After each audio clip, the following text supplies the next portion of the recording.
My name is Patrice Lumumba Jones, and I want to thank you for tuning into this module tracing the long arc of anti-Black racism in America. My hope is that as we examine the policies, structures, and stories that have shaped the Black experience in this country, we'll also unlock something more enduring, a deeper sense of empathy, and with that empathy, the clarity and courage to build organizations not just diverse in appearance, but equitable in spirit, inclusive in practice, and transformative in their impact.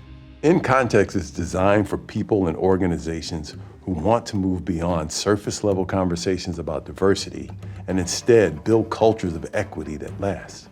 We support this work by anchoring today's challenges in deep historical insight.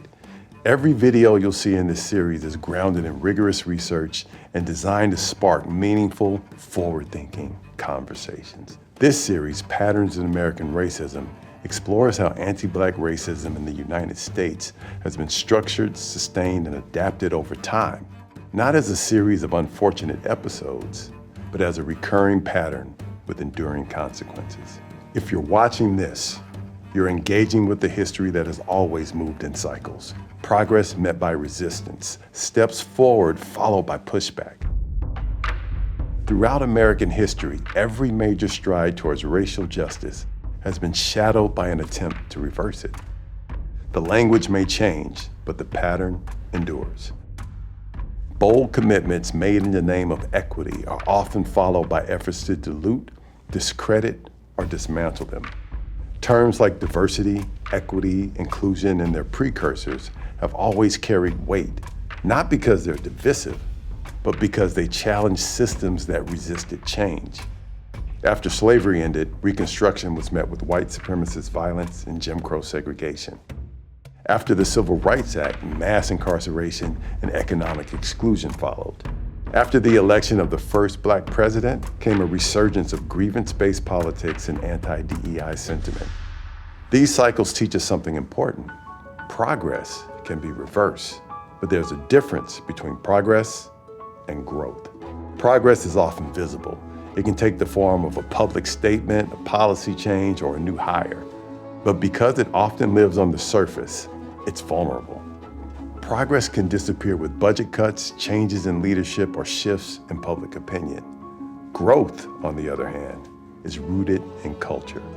It reflects what an organization truly values, what it normalizes, rewards, and protects over time. Growth is key to developing cultures that withstand resistance and carry the work forward. This series is about cultivating that kind of growth. It's about understanding not just what happened, but how it happened and why its impact persists.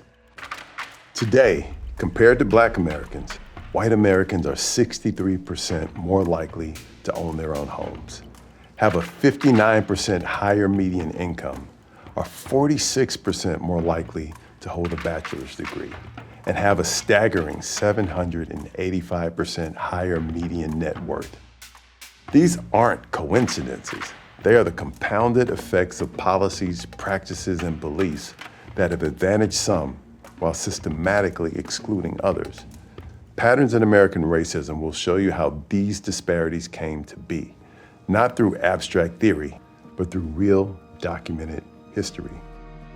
You'll see how redlining shaped neighborhoods, how the GI Bill widened the racial wealth gap, how media and policy worked hand in hand to criminalize Blackness, and how today's challenges from educational access to corporate leadership gaps cannot be understood without this context. This isn't about blame, it's about clarity. The more we understand the structures we've inherited, the better equipped we are to change them. By engaging with history, not as a closed chapter, but as an ongoing influence, you're taking a meaningful step towards building a culture that can grow, adapt, and sustain real equity. Let's move beyond the surface. Let's study the patterns. And let's grow a culture that helps shape a better future.